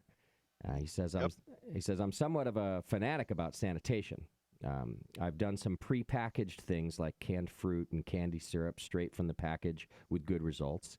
I've also done a vodka tincture with things like spices, cocoa nibs, orange peel, vanilla beans." Says, "I'm curious, though, of other methods of sanitarily adding things to a fermenter, more specifically dry items that clump up and would require stirring." He gives some examples, graham crackers. He says I'm particularly interested in trying powdered cream cheese, something that he's found. Also fruit, and so on. So what do you think, John? First of all, do you agree that adding ingredients post Krausen does achieve a brighter and more fresh flavor? Yeah, because you're not scrubbing a lot of the volatiles from that addition out. Adding them in before fermentation, things like coffee and chocolate and certain fruits. You can end up losing a lot of the aroma due to the CO2 scrubbing that occurs during fermentation. So, yeah, I agree with them there that adding them post Krausen can help that. Okay. When I do fruit beers myself, I'll often do a secondary fermentation. That is, I'll do the main fermentation with just the beer, and then again after Kreuzen, after towards the end of fermentation, then I'll add in the fruit syrup or the fruit, whatever form it may be in, and essentially conduct a secondary fermentation of just that fruit, and that decreases the amount of loss of volatiles. Okay. All right. Well, then on to the real question here. What about sanitation with some of these items that are more difficult to sanitize, like crackers or powdered cream cheese? Yeah, crackers. Why the fuck would we use crackers? Well, he did specifically say graham crackers, but yeah, I don't know. Okay. Yeah. Yeah, those things. Well, crackers, any wheat or grain cereal kind of thing, going to be potentially fermentable, but generally, you're going to end up leaving some starches behind too. Starches can become food sources for bacteria. So even the only way you prevent that is really starting with a beer that's like I forget what the exact threshold is, but I think it's somewhere above 5% alcohol, where you radically decrease the likelihood of bacterial contamination. The alcohol level's high enough to prevent that, even if there is like a starch source that they could feed on. And in general, that's going to hold true for like other fruits and fruit syrups and so on. Like if you were to throw a whole apple in there, you'd have, bacteria on the apple skin and so on, that could potentially contaminate the beer. But again, with that alcohol level plus the hops in the beer are usually enough to keep that beer sanitary, prevent bacterial growth. Okay. Going into strange things like powdered cream cheese, I think you're going to run into other issues, mainly because of the fats.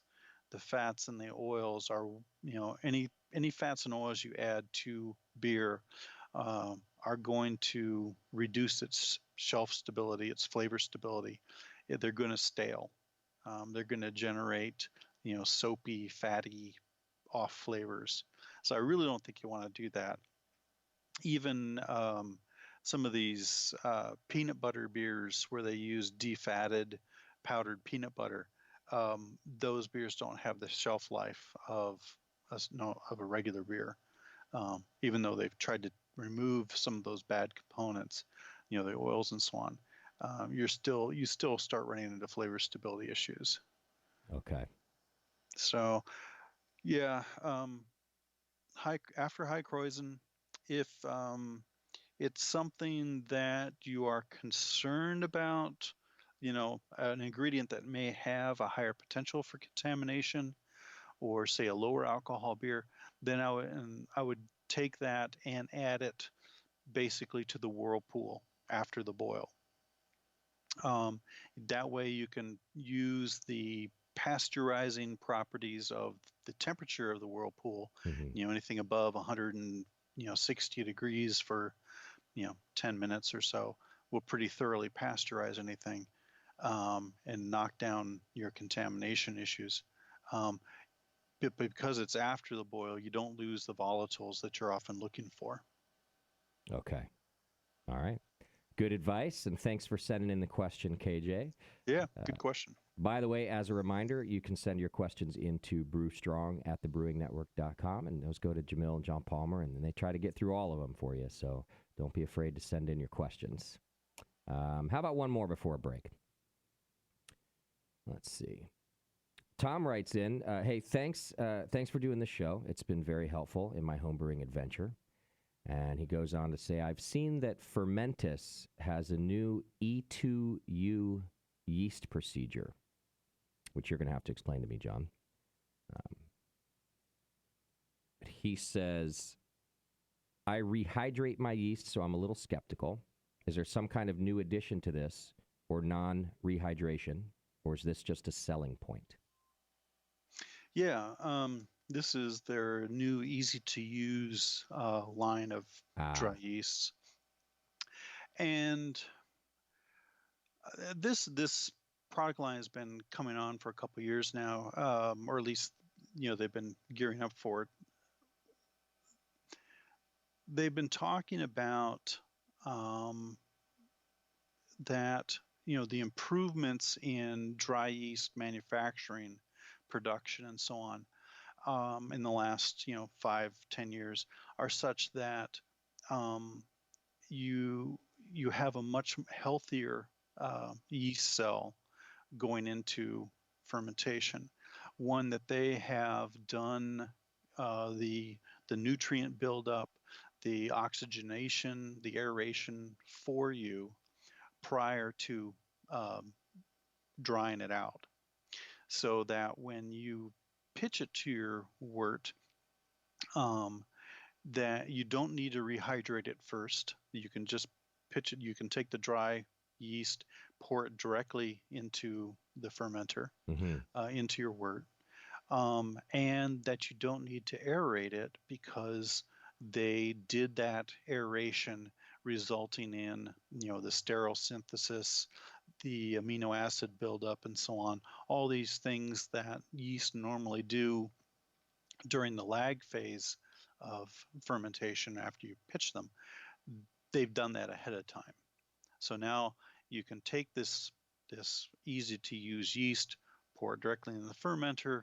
It slowly rehydrates itself from the wort rather than pure water, and is ready to go.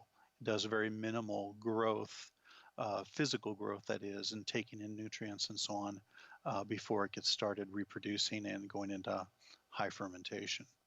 Okay. Now, Tom adds, that he's a little skeptical about this. What do you think, John? I've been skeptical myself right up through the present day. The other yeast companies have also expressed a certain amount of skepticism, but, in theory, based on an understanding of how yeast cells work, it sounds doable. It's just a question of how well, Fermentus or another yeast company can actually pull this off in terms of, quality control, consistency, et cetera, et cetera. It's not to compare it to Boeing or anything, but yeah. Too soon. I think it is doable.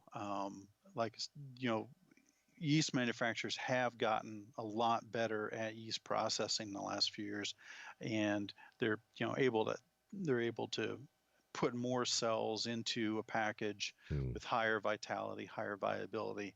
So Fermentus has documentation on their website that supports the performance of this yeast. So give it a try. Yeah. I should give it a try myself. Yeah. Okay. Well, let us know. I'm not going to try it, John. Okay. Thanks for the email, Tom. I appreciate that very much. Okay. How about we take a quick break and we'll come back and do some more questions. Alrighty. All right. Hang in there. You're listening to Brew Strong with Justin Crossley filling in for Jamil and the great John Palmer. Hang in there. We'll be right back.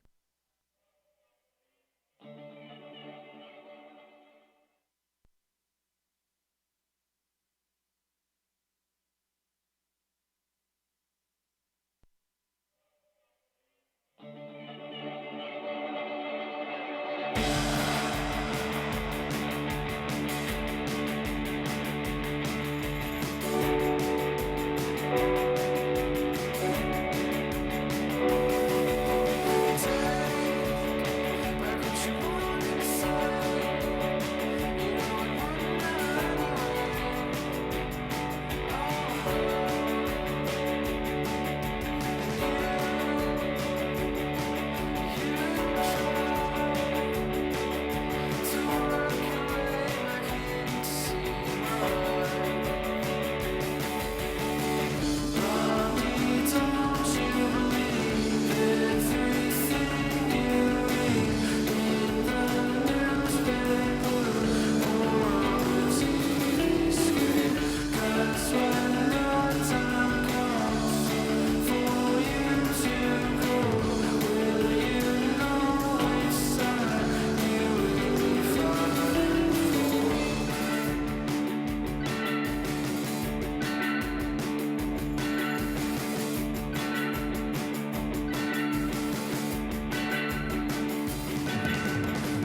disgusting. This is Brew Strong.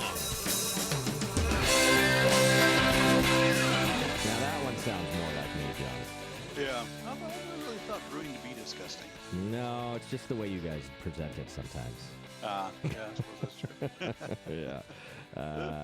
Absolutely. All right. Well, we are covering your listener questions here. Once again, you can send them into brewstrong@thebrewingnetwork.com if you've got your own questions, and we'll cover them in a future episode. For now, we've got one from Chris, who he's got some questions about brewing classic styles. And luckily, I think, John, you know that book well enough to cover for Jamil here. Indeed. So he does say, "Hi, Jamil and John. I'm a relatively new brewer and have a simple question regarding the recipes in brewing classic styles. If a recipe, for example, the Munich Helles on page 52, has steeping grains in the extract recipe, do you still include these in the all-grain version?" And so he gives a little further on the example. So the all-grain version of Munich Helles is the following. If he lists it as the following, if he should keep in the steeping grains, which would be it's about 4.5 kilograms of continental Pilsner malt, 340 grams of Munich malt, and 113 grams of Melanoidin malt.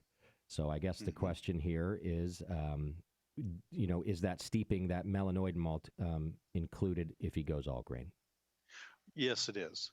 The way that we set up brewing classic styles is that we traded out the base malts for malt extract, either like pale malt extract, Pilsner malt extract, or Munich malt extract. Then when it came to the other components of the grain bill from the all-grain version, because these were all of Jamil's all-grain recipes that use various specialty malts, then those specialty malts are steeped for the extract version. It's all just mashed together for the all-grain version. So the all-grain recipe for the Munich Helles is the Pilsner malt, the Munich malt, plus that 113 grams of Melanoidin malt, which I think is like, what, a quarter pound? Yeah. Something like that. Okay. All right, and I want to add on to this question, John. Sure. So on the extract side, what contributions are we getting from the steeping grains? Is it just color, or are we getting fermentables? Are we getting flavor? What do you think? Yeah, you're getting flavor. You're not getting fermentables. Okay. And it depends on the specific steeping grain, but basically, if you can steep it, it has been processed either by heat or stewing, making a caramel malt out of it. All of the readily fermentable sugars and starches that could be converted have been incorporated into, say, Maillard products, these melanoidins and other flavor compounds, or they've been caramelized into non-fermentables. So, yeah, even your low color caramel malts don't really contribute much in the way of fermentables. All the fermentables have been converted into color and flavor compounds. Got it. Okay. Which could be dextrins, of course. They're still sugars, but they're just not fermentable. Yeah. Now, and John, having participated with that book, obviously, I have another question. And maybe this is kind of a silly question because I know you guys would only put out quality, but right. Yeah. I guess my question is the extract version of these beers next to the all grain version. Now, of course, there's going to be some differences in flavor, right? But yeah, how different do you think that is? Are they pretty damn close? They really are quite close. Yeah. In fact, a couple of years ago, I retooled some of the recipes from Brewing Classic Style into my own line of beer kits, which you can find at some brew stores around the country, Palmer's Premium Beer Kits. Nice. And they're not going to taste exactly the same as the all-grain version, but they are still going to be a good tasting beer that is truly representative of the style. Which was the point of the book, exactly. Right? So, yeah. Yeah. Yeah. uh, to emphasize that, back in 2007, I think, at the Craft Brewers Conference in San Diego, if you remember that one, Dr. Michael Lewis gave a really good presentation that really stuck with me. And he was talking about, as a brewer, you make a decision every day when you brew. Am I going to brew the same beer or am I going to brew a different beer? And unless you do everything exactly the same as the previous brew, you're brewing a different beer. Now, it may be a very small difference, Mm-hmm. but you change, ingredient levels, you change temperatures, fermentation, pitching rate, all of these factors that go into, the brewing and fermentation of a beer. If you change any one thing, you've brewed a different beer. Right. So, with that in mind, yeah, recognize that an extract version of an all grain recipe is going to be a different beer, but yes, it's going to be very similar. Okay. Well, that's not even to mention that beer is an agricultural product, and so even Exactly. the yield from year to year would make a different beer, right? Yeah. So, That's an excellent point too, and that's when I bring up when I'm talking about fermentation and maturation and so on. That yeah, this this barley variety versus that barley variety, different flavors. mhm. This maltster versus that maltster, different flavors in the malt. You know, um, Breeze's caramel malt versus Wyerman caramel malt with the same, relative color level are going to be different because they're grown from different barleys in different parts of the world, et cetera, et cetera. So yeah, we need to keep in mind that beer is an agricultural product and it's going to vary every time. Yeah. Yeah. Okay. All right. Well, that gets us through our listener questions for this episode, but I've got another kind of beer related question for you. Alrighty. I'm looking for advice and hoping that maybe our listeners would too. I know that over the last several years, John, you have traveled the world to go to different beer events, beer festivals, judging, conferences. So, and this might be hard for you to do, but if I had one trip to take in a given year, what was like your favorite? Where should I go? Which of these festivals that you've been to should I go to? That's a great question. I've been going down to Mexico a lot for the last couple of years. Mm-hmm. Actually, for the last 10, really. The Ensenada Beer Festival in March is definitely one of the world's great beer festivals. Cool. The Ensenada, if you're not familiar with Mexico in general, Ensenada is about an hour and a half south of the San Diego border. It's right on the coast, and it is all of the Baja California breweries have been brewing beer for the last decade. Mm-hmm. They have easy access to San Diego. They know American styles real well. Frequently do collaboration brews. I mean, these guys are some of the best of Mexico brewers, and really, I mean, San Diego brewers for that matter.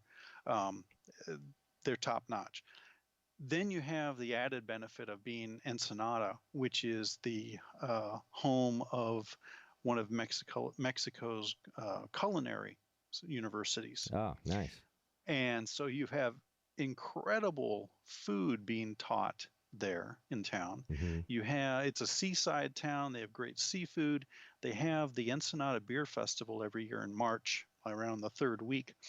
Okay. And so they set up with all these tents of brewers pouring beer, restaurants serving ceviche and sushi and all kinds of delicacies, and like 3 live bands playing, great music. Wow. It's just an all-day great party. Okay. So I always look forward to that festival. You have convinced me. That sounds awesome. That sounds Good. like a good one. Yeah, and I've never been to Ensenada. I've been to several parts of Mexico, but never there. So Yeah. it sounds beautiful. Nice town. Yeah. Okay. Well, there you have it, folks. And that's going to do it for our Q&A show today. We will be back, of course, with more episodes next month. And those, I think, John, we might be doing live from HomebrewCon, right? Yes, that's right. That'll be fun. Yeah. Always look forward to HomebrewCon. Yeah, me too. It's a very good time there. So that's at the end of June. Don't forget to go get your tickets for BNA 14. You can get those at thebrewingnetwork.com. They're on sale now. And you also, by getting a ticket, you get a chance to win the More Beer official Brewing Network brew sculpture. So excellent. I'll be excited to see who gets that. Yeah. All right, John Palmer, I will talk to you next time. Thank you so much. Brew Strong, everyone. Thanks, everybody. Brew Strong.